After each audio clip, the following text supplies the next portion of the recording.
Hai, Nadila Sris here, mewakili dari KKN Tematik Unhas 104 Kelompok Tanah Kupang 3. So, ini dia episode pertama kita. Rebahan bermanfaat yuk sambil dengerin Nadila.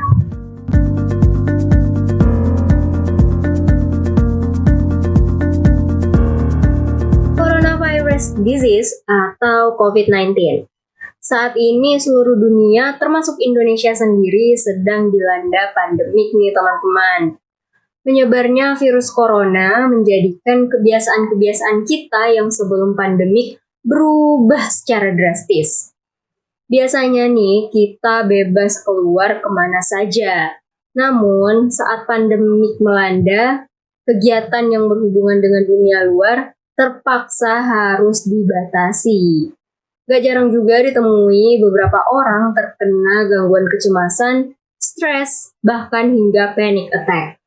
Sebenarnya gimana sih cara mengatasi stres atau manajemen stres itu sendiri? Nah, kali ini Nadila sudah bersama dengan Bunda Yaya, psikolog dari Pusat Pelayanan Terpadu Pemberdayaan Perempuan dan Anak Kota Makassar. Bagaimana kabarnya Bunda? Alhamdulillah baik. Berbicara tentang pandemik dan stres nih, apa saja sih Bunda yang terjadi pada masa rentan atau masa pandemik seperti ini? Gini, sekalipun tidak ada masa pandemik, masyarakat itu pasti namanya itu mengalami stres. Cuman karena sekarang ada pandemik, jadi stresornya itu semakin bertambah, gitu loh. Pemicunya itu semakin bertambah karena setiap manusia itu dalam mengalami stres, gitu loh. Manusia itu harus mengalami stres, gitu loh. Loh kok bisa harus mengalami stres? Karena begini, orang kalau mengalami stres itu pasti akan mencapai sesuatu yang lebih tinggi lagi. Pasti akan mencapai sesuatu yang lebih tinggi. Jadi kalau orang mau mencapai target, ingin targetnya lebih tinggi, pasti dia akan mengalami stres. Kalau dia tidak mengalami stres, dia tidak akan mencapai suatu target yang ditentukan. Ditentukan siapa? Oleh dirinya sendiri. Jadi setiap orang itu harus butuh stres, gitu. Tetapi bagaimana memanage stres itu sendiri, memotivasi atau menghancurkan dirinya, itu kira-kira seperti itu. Jadi stres itu sebenarnya dibutuhkan setiap orang ya Bun. Berarti stres ini sendiri bisa menyentuh ke segala usia.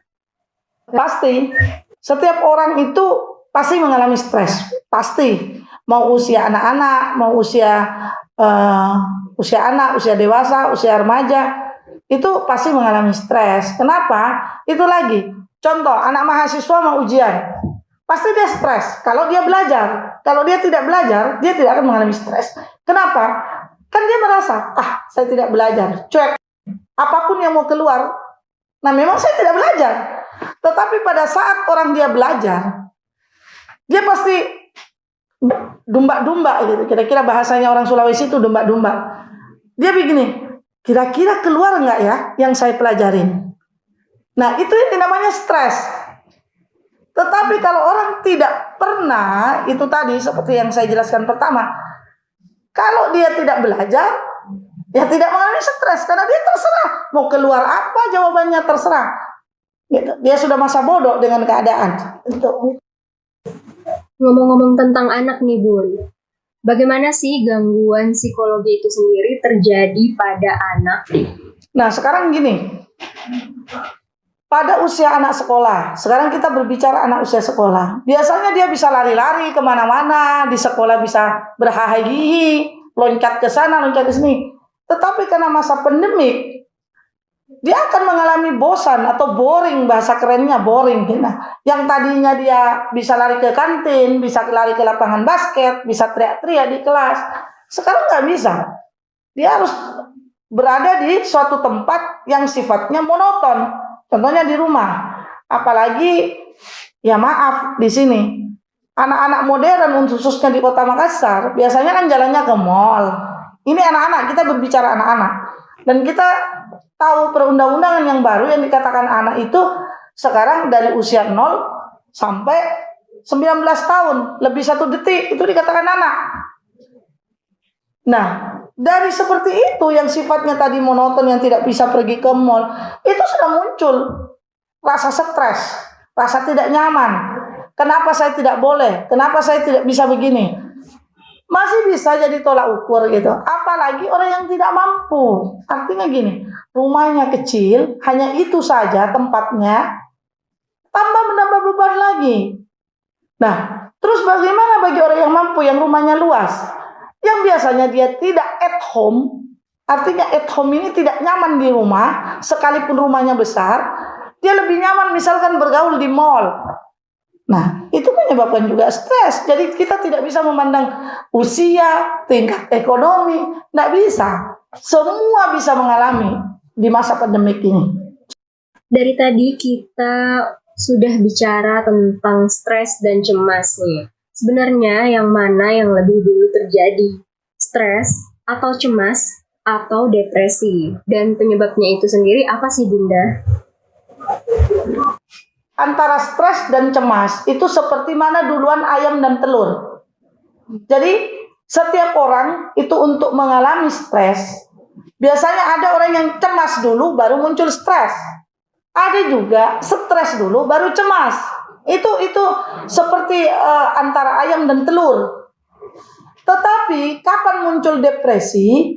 Bila mana orang tidak mampu mengatasi masa cemasnya, sehingga dia mengarah ke depresi. Dan itu yang harus dipahamin, bahwa seseorang ini ada namanya irisan. Jadi ada dua lingkaran yang menyambung. Irisannya ini yang ada di antara cemas dan stres. Nanti yang baru mengarah ke depresi. Itu yang dinamakan mana duluan stres sama cemas, itu tidak bisa. Tergantung orangnya. Kalau depresi itu sudah langkah selanjutnya. Kalau sudah tidak bisa mengarah ke depresi, ya masuk ke rumah sakit jiwa. Penyebab stres itu sangat banyak. Kalau untuk, karena kita berbicara tentang anak itu salah satu penyebab stres itu bisa saja karena gaya hidup. Satu contoh, si A punya HP sekian, bagusnya seperti ini. Dia butuh HP seperti ini. Itu kan karena gaya hidup. Tapi kalau misalkan kalau orang apalagi anak mahasiswa ya, kita berbicara anak mahasiswa. Kalau anak mahasiswa kan biasa begini, si A pakai HP seperti ini, si B punya laptop seperti ini. Ini menjadi tolak ukur dia menyebabkan sampai dengan stres. Beda kalau anak SD. Anak SD, oh si B punya penghapus seperti ini, model pulpen seperti ini, itu menjadikan salah satu stres. Bisa saja, karena kerasa tidak nyamannya. Tetapi semua tergantung pola asuh yang ada di rumah itu sendiri. Jadi siapa yang tergantung kepada siapa? Ya orang tua. Pola asuh. Kembali ke pola asuh lagi. Kalau kita berbicara anak, kembali ke pola asuh. Kembali ke pola asuh. Karena pola asuh itu ada harus namanya at home. Kalau di dalam bahasa psikologinya lagi, terbentuk enggak attachment behaviornya ini anak kepada orang tuanya, atau dia hanya terbentuk attachment behaviornya kepada pembantunya. Nah itu sistem lekatnya itu. Jadi seperti itu. Jadi yang mana duluan stres dan cemas itu tergantung pada orangnya ya Bu. Dan untuk penyebabnya sendiri bisa disebabkan dari banyak hal. Nah ini menjadi pertanyaan masyarakat nih sebenarnya Bun. Bagaimana cara untuk mengatasi stres pada anak? Mengatasi stres pada anak sebenarnya kita harus tahu kenapa dia sampai stres. Pemicunya itu harus kita cari dulu. Pemicunya apa? Kenapa dia merasa stres? Merasa tidak enjoy, merasa tidak at home, merasa tidak terbentuk attachment behaviornya. Itu harus dicari dulu. Kalau sudah ditahu, oh dia merasa tidak at home di rumah, tidak nyaman di rumahnya, ternyata karena orang tuanya suka bertengkar, orang tuanya jarang di rumah, Nah, itu kan kadang-kadang tidak at home anak-anak. Sekalipun rumahnya seperti istana. Sehingga apa? Dia lebih suka mencari teman sosial yang lain. Pada saat dia mencari teman sosial, artinya orang lain yang tidak ada di rumahnya. Dia lebih nyaman dengan orang lain, attachment behaviornya lebih nyaman dengan teman sosialnya, itu yang sudah berbahaya. Nah, akibatnya muncul apa? Yang tadi, temannya punya HP begini, dia tidak punya HP. Muncul lagi stres. Jadi harus seperti itu. Harus dicari intinya siapa.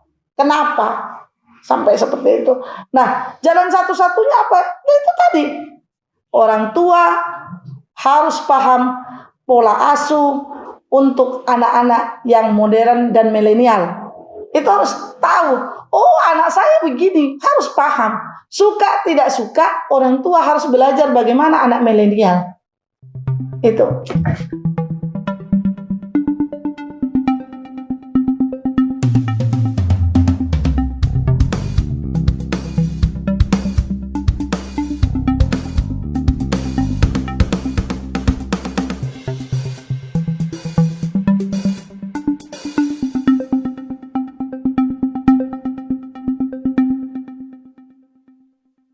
Kita sudah ngomongin tentang gangguan psikologis seperti stres pada anak, penyebab, hingga cara mengatasinya.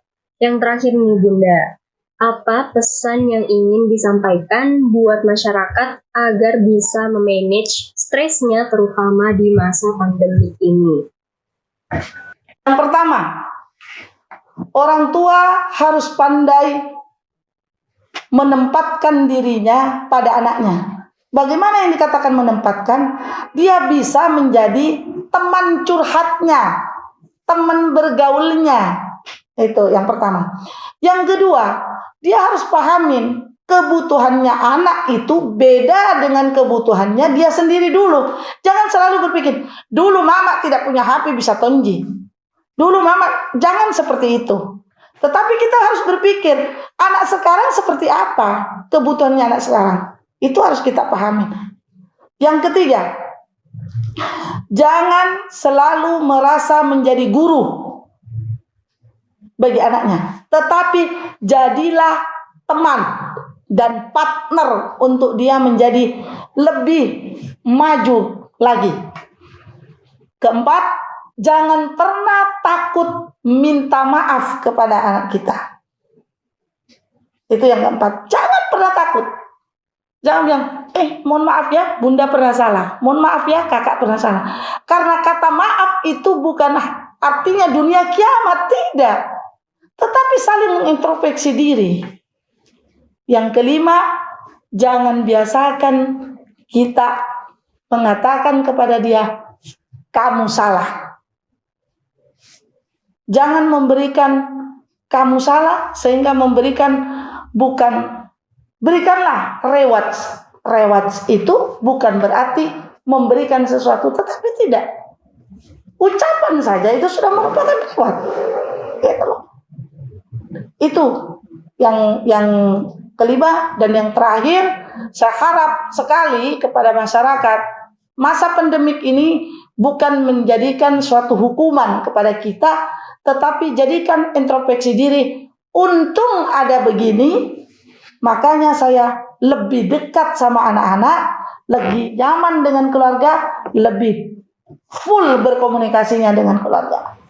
Wah, terima kasih banyak Bunda atas waktu dan ilmunya tentang manajemen stres. Jadi, manajemen stres memang penting banget nih. Nah, kalimat yang bisa Nadila kutip dari Bunda Yaya tadi, yaitu masa pandemik jangan dijadiin suatu hukuman, tapi jadikan sebuah keberuntungan bahwa adanya masa ini bisa membuat kita semua kumpul bareng bersama keluarga. So, terima kasih sudah dengerin Nadila di episode perdana kita. Saya Nadila Asri, terima kasih, see you next time. Ciao, bye-bye.